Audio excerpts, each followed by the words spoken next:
So now we're going to move into our time of offering. And so last week I shared a verse from the Sermon on the Mount from the book of Matthew. And I had another verse from that passage I want to share. This is from Matthew chapter 6.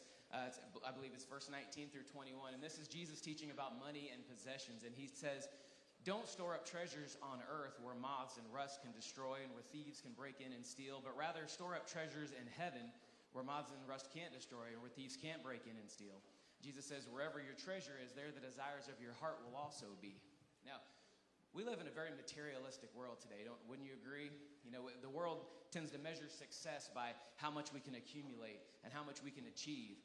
And it just creates this mindset of scarcity in people where it ends up feeling like there's never enough. We can never have enough stuff. And we have a lot of stuff, don't we? We pack our houses with stuff until eventually there's no more space in our house. And when that happens, we don't get rid of our stuff. We start paying to rent out space to put our stuff in a storage unit somewhere. I looked it up. There are over 50,000 storage facilities in this country. I think half of them are here in Independence, it seems like. There's one on every other corner. But the reason they're able to all stay in business is because people have so much stuff. And when you get caught up in that materialistic mindset, it starts causing you to prioritize possessions over people and worldly success over spiritual growth. And we start looking to seeking fulfillment in things rather than in Jesus. But Jesus tells us to focus on eternity instead of the temporary comforts and conveniences of the world. He tells us to focus on Him and seek our fulfillment in Him. But that goes against what the world teaches us. Things like generosity and giving to help others and giving back to God and tithing in church, those things are countercultural in our society.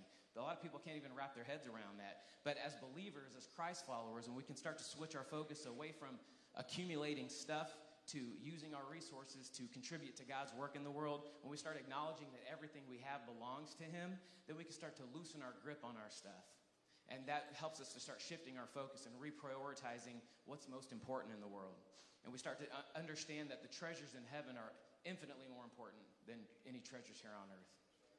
So if the ushers will come forward, we're going to get ready to receive our offering. And I would just challenge us all to and myself included, just look at our lives, pray about what ways can we start to be more giving rather than hoarding? And how can we be more selfless? And how can we start to be less focused on the treasures of the world and more focused on the treasures of heaven? Let's pray.